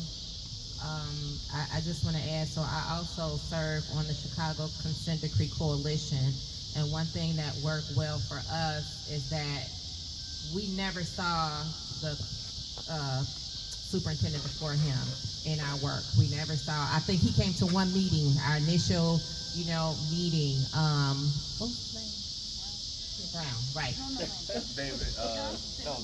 David Brown, right. We never saw him. I never saw him in community, and I have to say that even though they put out a report card, I think I gave him a C-, but that was for some other things. But yeah, so he did meet with us quarterly. He was doing more community learning sessions inside of the police academy, because the community does have days where they can go inside the academy and view the trainings. Like they just recently did one on home raise. As they are upgrading their policies, changing their trainings, they're inviting community in. And this is also under the consent decree though, why they had to do this, but they're doing it, and so I do give him that. That's one thing I work well. And I don't know why he left, and I get that could be the reason why. I just wish he had stayed the course, because it's the summertime. We're without a superintendent. Right. We got this voting season about to come, so it kind of put us in a peculiar place. But we a tough and resilient But city. Fred Waller is holding it down. Yeah. Well, and this is third round, ain't it? Second time, It's yep. the second. No, I think it's his third. He was interim somewhere else too. No, here. Well, here. Second. This is the second Oh, time. okay. Yeah. Okay. All right. And he's So, from here, so that's why he knows the tapestry. He knows Yeah. the footprint. So any other thoughts, anything? I know we all said things he did well. He might think he could have done better at. Exposing the fifth wall. I mean, you can only do so much when your hands are tied. Yeah. And I think his hands are tied. Okay. Yeah. All right, agreed. All right, and last question. What public safety and policing issues should the next superintendent prioritize? What do you all think needs to be prioritized? So this is gonna be for our next meeting, but I wanna mention alternative response. I think Chicago police would greatly benefit from an alternative police response model. So right now, the city of Chicago has CARES, where if there is a mental health crisis, you can get a van.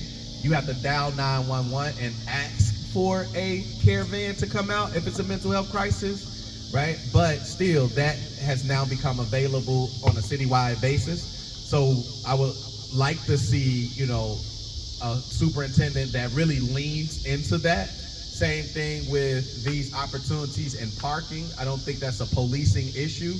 That's a Department of Revenue issue. I want to see the city of Chicago be able to address parking concerns like the gentleman that talked about the fire hydrant, like people that are parking in residential areas that have parking, that's supposed to be residential parking. Not only that, Permanent parking, that's what I'm you talking could ride down the street now with one headlight or one tail light or no light and don't get a ticket. In my day, you couldn't do that. It's like they giving a pass when they shouldn't be given a pass. Yeah.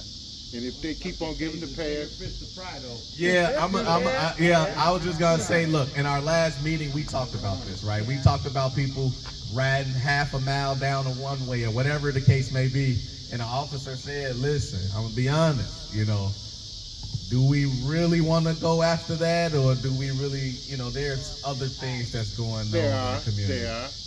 So it's like, that's a judgment call. it's a big job. It's a judgment call. Being But an I'm with officer you though. is a big job. I If know we that. could do alternate response for that and not have police have to respond to that, then we can have different measures. So things like what we even trying to create, the Community Justice Alliance, right? Being able to have some, now the city of Chicago apparently has this, right? It's virtual, but to have it right in community where your district counselors or whomever else is holders of a mediation between community would also help with conflict, would also help mitigate the officers and the need for them to come respond to community-based issues, right? And so I want to see a superintendent that believes wholeheartedly in alternate response and believes that, in order to free up officers for the tough jobs, that they don't have to do the small jobs.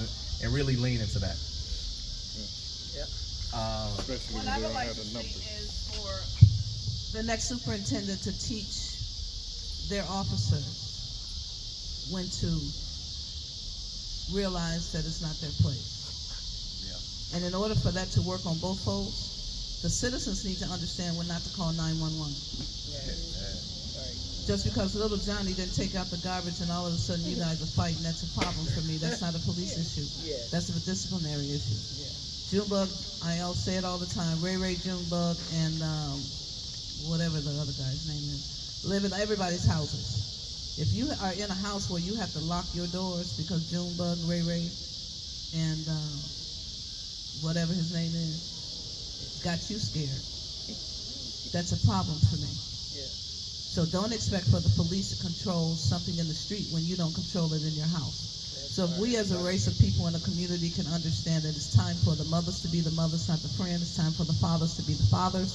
I know a lot of them are not in a particular house, but it's real simple. My dad wasn't in the house either, but it didn't stop my mother from getting Mr. Jones down the street and realizing that this village we still need. This days of don't say nothing to my kid, that's the problem. We need to get back to the things that work. The police is not here to be our parents, our babysitters, and not our counselors. And this is a reason now, understand, a lot of these children, and that's what they are. The majority of the force right now is under the age of 30. Some of them come from rural areas, and the only thing they know about people of color in our particular culture is what they see on TV. So therefore, we have to allow them to fail forward as long as it's not a fatal fail, but we have to make sure that we don't set them up to fail either. So the superintendent, I wish that he or she, I would love to see the first woman, actually. I'm not anti-man, but I am pro-woman. That being stated, so that we can understand the nurturing part of policing. And we don't necessarily have to sing Kumbaya and hold each other's hands, but what we do have to do is have a command presence and administrative courage. So if this particular policy change could affect teaching when not to call the police, and maybe they can go out there with bigger fish to fry, and we take care of the things that we need to take care of. I also want to add, last thing that I'll add is, so Superintendent Stelling moved us forward with the consent decree, but I would like to see a superintendent that puts more emphasis and effort into making sure that our consent decree is followed the way that it needs to be so that it can be lifted. Because there are other states that have gotten their consent decree lifted, and it has not taken as long as Chicago. And I want to see somebody who wants to accept that challenge and be a leader in getting that consent decree, all of the items in place so that they can go ahead and be lifted.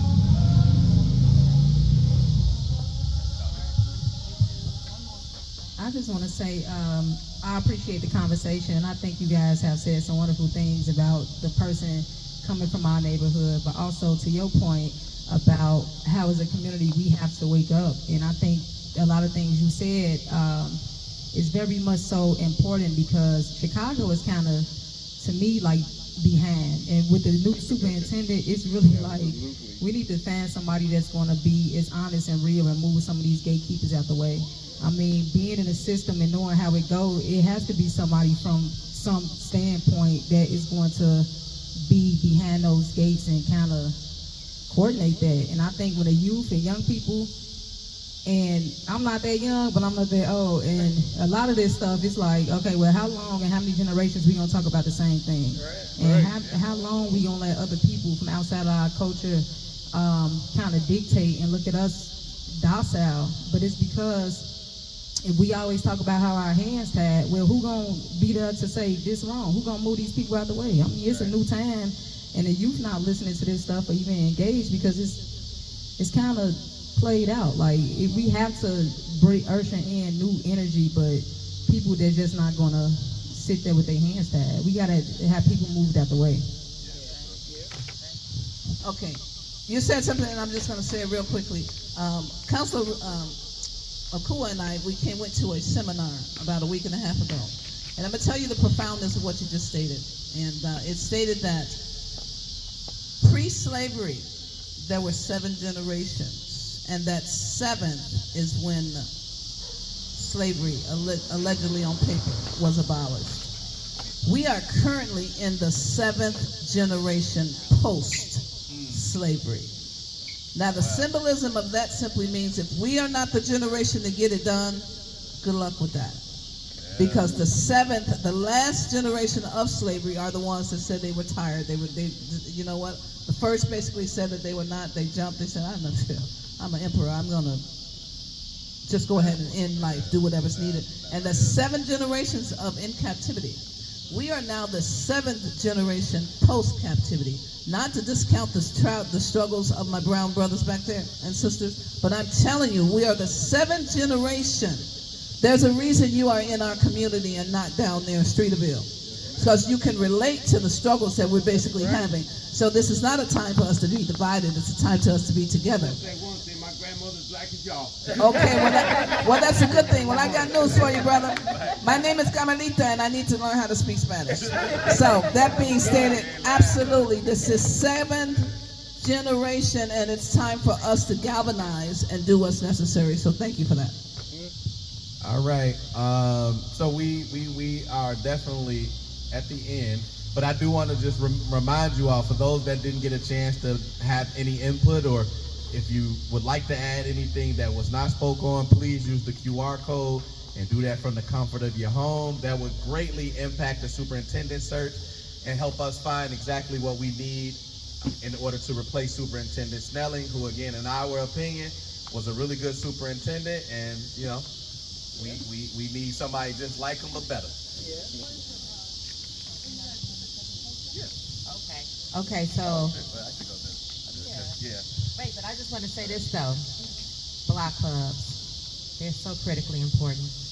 And they started probably on the west side, south side, well, black and brown people are right. And I keep telling people that was the first community policing. Yeah. Because we knew, first of all, we knew our neighbors, right? Somebody said the most revolutionary thing we can do is get to know our neighbors. That is so critically important that we know our neighbors, because then you kind of understand households and dynamics, and you be like, well, no, they gonna wrap it up at a certain time, so no need to call the police. That's Miss So-and-so fun. So I wish that we had block club leaders and block clubs on every block in Austin. Yeah. And that would also help circumvent a lot of what we're asking our police officers to do, right? So I just wanted to say that part. Let me tell you, they know not to come and mess with Massasoit. They know. I talk to the drug dealers, the gang bangers, everybody. You know why? Again, because I can relate. Yeah. You know, I can relate and they respect me. I don't have any problem. They come do security for me. Yeah. I don't have a problem at all, but they know not to come and mess with Massasoit. Yeah. You know what? And as I was going down the 800 block, I guess it's a guy down there, the mayor of Massasoit. Yeah. Y'all connect. I was telling them, like, man, they need to come down here. So, you know, but it seemed like this whole strip is solid from Central Chicago Avenue to Division, though. So, yeah, that's mess with good. Massasoit. Yeah. All right, y'all. So, we have a guest speaker organization today. Tatiana, she mentioned earlier that she will be having an event this weekend, so she'll talk more about that. Her organization is Mental Health Meets Hip Hop, and also known as Justa Malloway Mental Health Services, which offers mental health services to our community and others. So I would like for her to introduce herself to you all and her organization, and if you need the services, please utilize the services. Oh, you gonna do it from back there? Yeah, you wanna let wherever it is, fine. Oh, okay, yeah. I don't like to be on camera. So I didn't even expect to really be a speaker. So Dr. Rudis put me on the spot. I got a little mustard stain on my shirt. He jamming. Okay, so my name is Tatiana Lane. So I am from Austin. My great-grandmother migrated up here from Alabama, Talladega, back in like 1920, so I'm like 4th generation here. Not only am I a resident, I also was executive director for a Smurf facility in Austin.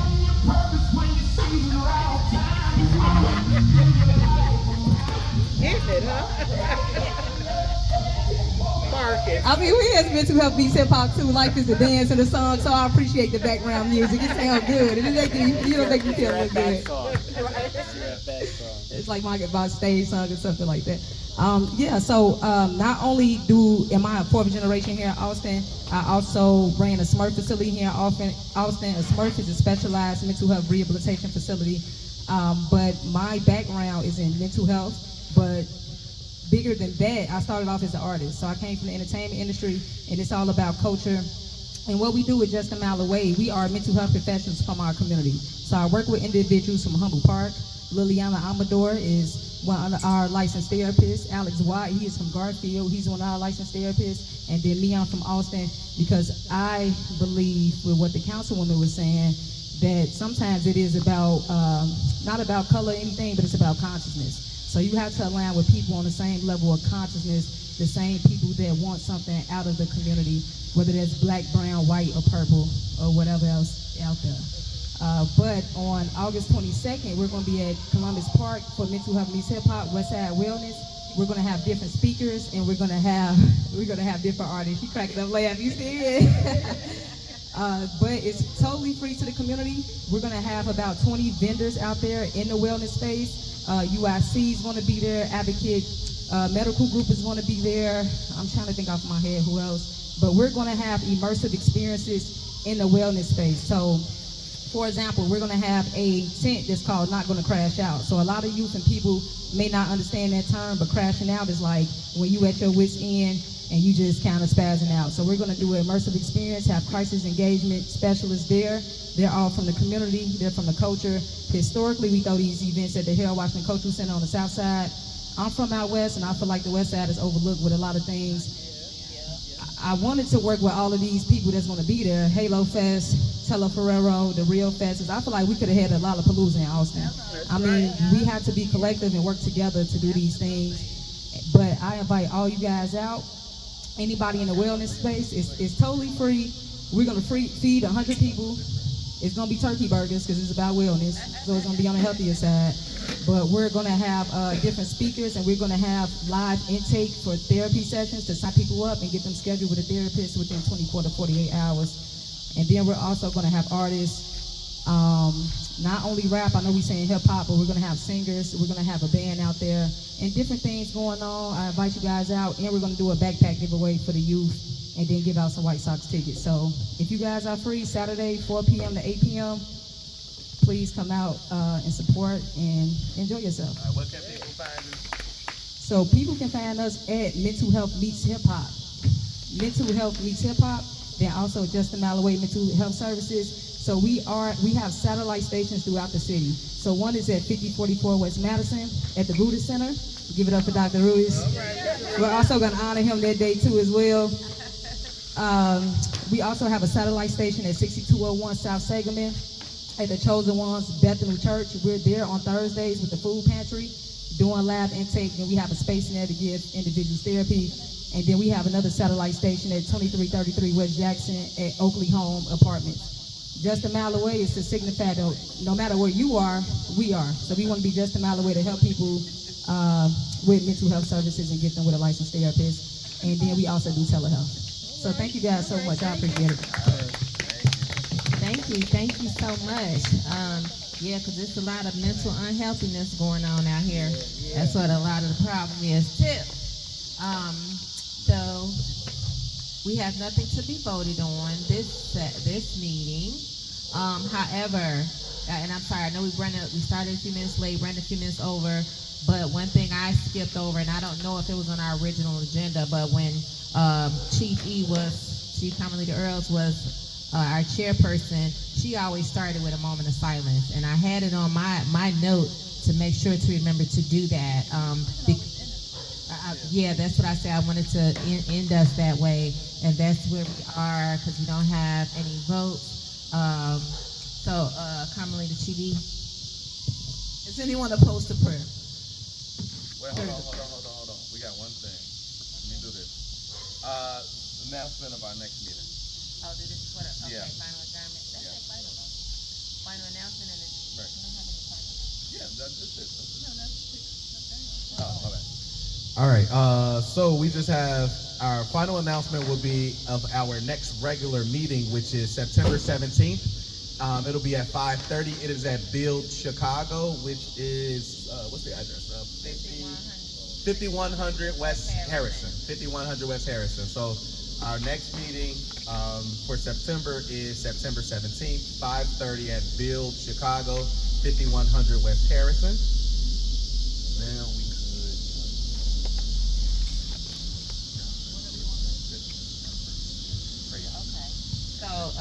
She'll close us out in prayer. So I am officially adjourning. I'm making a motion to adjourn. I make a motion.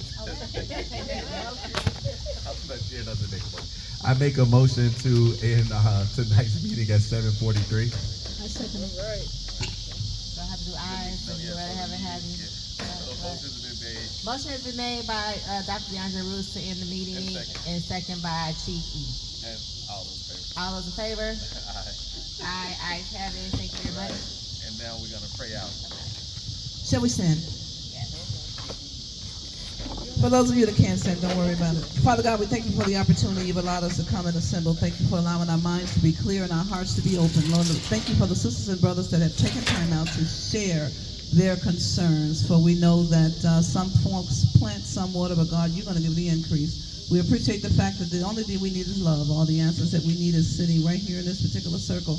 Allow us to have the courage to step up, speak up, and sit down so that we can do what is necessary to change our condition. Lord, thank you for the multiplicity of people, the diversity of people, and most of all, the love of people. God, as we leave this place whenever you're present, dispatch your angels to keep us now, henceforth, and forever. And all of the God's people said, amen. Amen. So I don't know if you want to pass these around. Like I said, these are all of the upcoming events. If you want to take pictures of those, but everything.